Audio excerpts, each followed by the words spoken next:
Hello, my name is James Little, and today I'm going to be doing a presentation on the infamous Charles Ponzi. It's going to be the name that is synonymous now, even almost 100 years later, with fraud and scams. We'll start off. Charles Ponzi was born Carlos Ponzi in Italy on May 3rd, 1882. His aliases included Charles Ponzi, Carlos, and Charles Bianchi. Early life of a criminal. Charles Ponzi's family came from wealthy ancestry, but that family has since fallen on hard times by the time that he was born. Charles was later accepted to the University of Rome, La Sapienza, to work towards a 4-year degree. Unfortunately, while attending the university, Charles began to hang out with the wealthy students who did not take their education or value their money seriously. While trying to keep up with his friends' lifestyles, Charles finished college penniless and broke. Many young men at this time were migrating to the United States from Italy and then coming back as wealthy men later on. Charles' family was desperate to be the wealthy family that they once were and pushed for him to do the same. Life in the United States. When Charles Ponzi finally landed in Boston, Massachusetts in 1903, he had $2.50 to his name. Apparently, during the long boat ride over there, he had squandered away all of the money he had saved up while gambling during the trip. When Charles began to sell America, he was forced to take a job washing dishes in a restaurant which was willing to let him sleep on the floor at night. While he was working at this job, he slowly moved his way up to waiter, but he was later fired for shortchanging customers and stealing.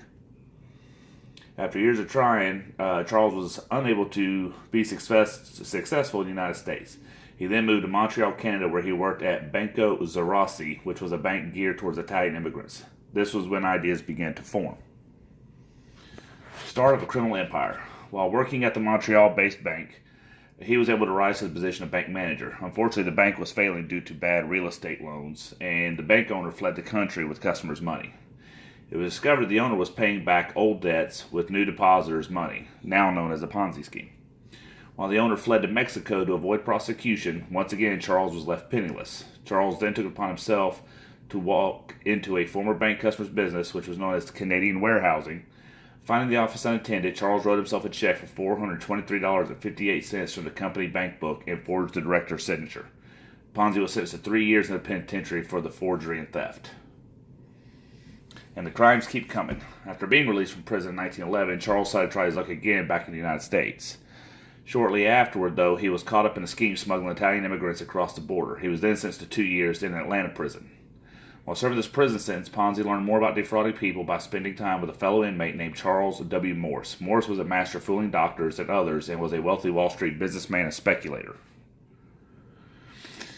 Tried to get right. After getting married to a fellow immigrant, Charles tried holding down jobs from working in a mining camp to an import-export business to his in-laws' fruit company, but unfortunately every one of these businesses failed for him.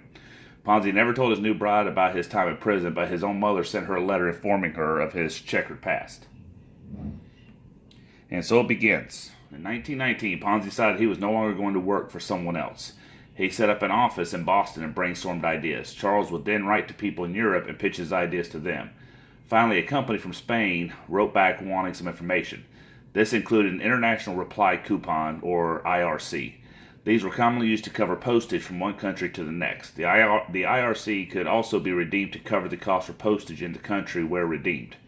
If the amounts were different, then a profit could be made. The IRC could be bought for cheap in Italy and then exchanged in the United States for a large profit.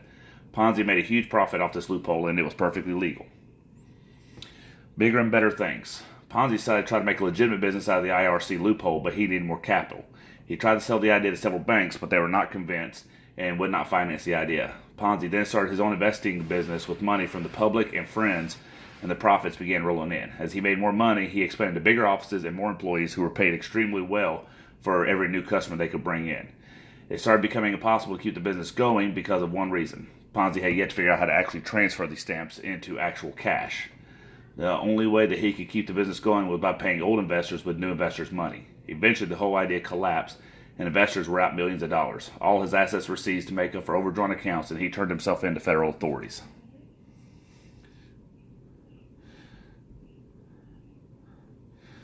The final chapter. Ponzi was originally supposed to face 86 counts of mail fraud, which would be a life sentence. He instead took a plea deal and was sentenced to 5 years in federal prison for only one count. Once he was released, the state of Massachusetts came after him with 22 more charges of larceny. Acting as his own attorney, he was able to avoid some of the charges but was still sentenced to 7 to 9 years in state prison. Once the prison sentence was over, he was deported back to Italy as an undesirable alien. Once back in Italy, he continued his frauds, but never with the success that he'd had in America. He finally died penniless in Brazil from a brain hemorrhage. And this concludes my presentation on Charles Ponzi.